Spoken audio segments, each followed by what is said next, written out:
태국과 캄보디아 두 나라 다 방문하여 둘러본 곳이다. 전쟁 소식에 깜짝 놀랐다. 네팔에서 귀국할 때 방콕, 돈무앙 공항에서 환승했는데 그때 전쟁이 벌어졌기 때문이다. 독일과 프랑스, 영국과 미국 등 일본 포함 동남아시아를 점령한 제국들의 역사와 그들의 관계는 속속들이 알면서도 고통받은 동남아 나라들의 관계와 역사는 잘 모름에 갑자기 부끄러워진다. 단지 관광지로만, 외국인 노동자들의 본국인 것으로만 아는 나 자신이 무척 한심하고 무식해 보였다. 먼저 태국에 관해 살펴보자. 잘 모르는 것을 접근할 때는 영화가 친근함을, 또한 쉽게 다가갈 수 있도록 돕는다. 결국은 태국의 외교 문제인데 태국 외교의 본질을 이해하려면 두 편의 고전 영화가 유용하다. 물론 이 영화들이 헐리우드 영화라는 것이 한계이긴 하지만 율 브리너와 데보라 커가 궁정에서 왈츠를 주던 왕과 나, 알렉 기네스가 피와 땀으로 다리를 세웠던 콰이강의 다리가 그것이다. 왕과 나 속 시암, 현재의 태국의 몽굿왕 라마 4세는 서양 열강의 식민지 야욕을 피하기 위해 서양 문물을 받아들이되 주권은 잃지 않는 균형의 춤을 춘다. 콰이강의 다리 속 일본군 포로인 니콜슨 중령은 적의 요구에 따라 콰이강의 다리를 건설하지만 사실은 영국의 명예와 기술을 선보이려 하는 것이다. 아무튼 그 다리는 역설적으로 일본의 이익이 된다. 오늘의 태국 외교는 바로 이 두 장면 사이를 오간다. 궁정의 왈츠 같은 외교적 유연함과 전쟁터 위 다리처럼 위험한 균형 감각이 동시에 요구되기 때문이다. 이번에 전쟁의 불씨가 된 태국과 캄보디아, 국경에 솟아있는 프레아 비히어 사원은 단순한 종교 유적이 아니다. 11세기 크메르 제국 시대에 건립된 힌두 사원으로 가파른 절벽 위에서 메콩 평원을 내려다보는 뷰가 장관이다. 그러나 식민지 시대인 1907년 프랑스령 인도차이나 시절 작성된 국경 지도에서 이 사원의 귀속이 모호하게 표시되었고 태국과 캄보디아는 각각 이를 우리 땅이라 주장했다.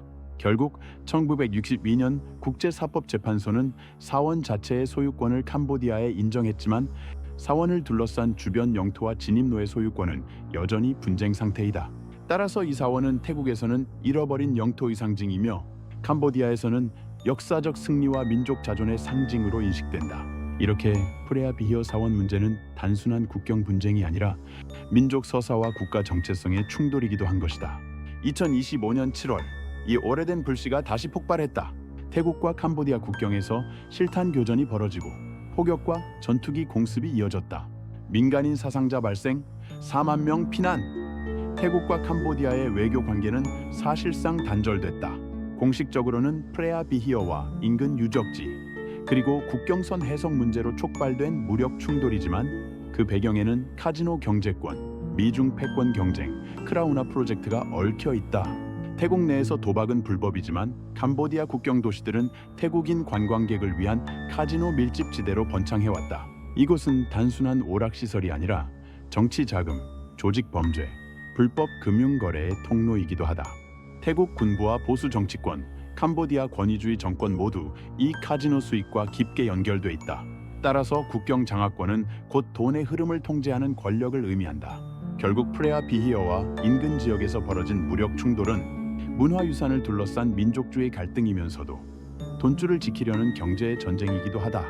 영화 콰이강의 다리 속 다리가 전쟁을 위한 길목이었다면 21세기 태국이 고민하는 다리는 크라우나이다. 중국은 1대1로 전략의 핵심으로 태국 남부를 가로질러 말라카 해협을 우회하는 크라우나 건설을 추진 중이다.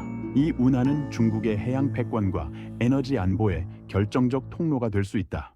미국은 이를 중국의 해상 실크로드로 보고 강하게 견제한다. 따라서 태국은 중국의 자금과 기술을 받으면 경제 성장을 가속할 수 있지만 동시에 미국과의 안보 동맹이 약화될 위험을 감수해야 한다.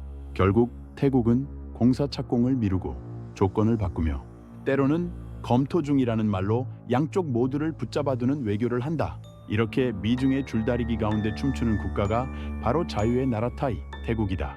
트럼프 재집권 이후 미국은 태국 관세 협상을 지렛대로 사용하며 태국을 압박한다. 태국이 중국 쪽으로 기울면 경제 압박을 강화하고 미국 편에 서면 무역 군사 협력을 늘린다. 이번 태국 캄보디아 분쟁에서 트럼프는 중재자를 자처하며 전면전 확전을 막는 대신 태국을 미국 진영에 묶어두려고 한다.